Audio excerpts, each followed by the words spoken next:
ഭരതൻ, ശ്രീരാമൻ്റെ അനുജൻ, കൈകേയിയുടെ പുത്രൻ. ഭരതൻ എന്ന് പറയുമ്പോൾ ജ്യേഷ്ഠനായ ശ്രീരാമനോടുള്ള ഭക്തിയുടെയും സ്നേഹത്തിൻ്റെയും കാര്യത്തിൽ ഭരതൻ എന്തല്ല, ഭരതൻ ഒട്ടും പിന്നിലല്ല. അതുപോലെ ശ്രീരാമൻ 14 വർഷം വനത്തിൽ കഴിയുന്ന സമയത്ത് ഭരതൻ ശ്രീരാമൻ്റെ പാദുകങ്ങൾ സിംഹാസനത്തിൽ വെച്ച് പൂജിച്ചിരുന്നു. ശ്രീരാമനെ നെഞ്ചിലേറ്റിയാണ് അദ്ദേഹം ഓരോ നിമിഷവും കഴിച്ചു കൂട്ടിയത്.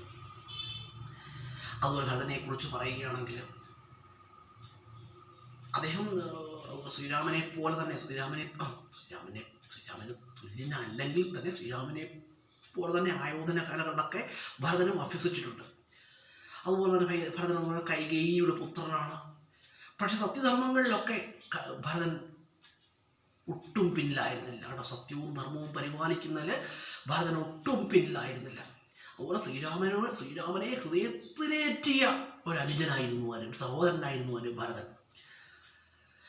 ലക്ഷ്മണൻ പോലും അത്ഭുതപരമന്ത്രനായിട്ടുണ്ട് എന്ന് ഞാൻ പറഞ്ഞു. ലക്ഷ്മണൻ എന്ന് പറയുമ്പോഴേ 14 വർഷം ഒരുപോലെ കണ്ണടയ്ക്കാതെ ശ്രീരാമനും സീതാദേവിക്കും കാവൽ നിന്ന ഒരു സഹോദരനാണ് ലക്ഷ്മണൻ. അങ്ങനെയുള്ള ലക്ഷ്മണൻ ശേഷനാഗത്തിൻ്റെ അവതാരമാണെന്ന് പറയപ്പെടുന്നു. എങ്കിലും ലക്ഷ്മണൻ പോലും ഭരതൻ്റെ ജ്യേഷ്ഠനോടുള്ള ഭക്തിയും സ്നേഹവും കണ്ടിട്ട് അത്ഭുതം ഉണ്ടായിട്ടുണ്ട്. ഭരതൻ എന്ന് പറയുമ്പോൾ ഭരതൻ ആയോധനകലകളിലൊക്കെ അദ്ദേഹം അഗ്രഗണ്യനാണ്.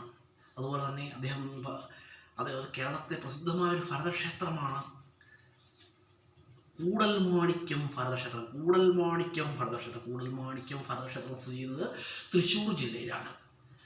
നാലമ്പല ദർശനമൊക്കെ നടത്തുന്നവർ ഈ ക്ഷേത്രത്തിലൊക്കെ ദർശനം നടത്താറുണ്ട്. നാലമ്പല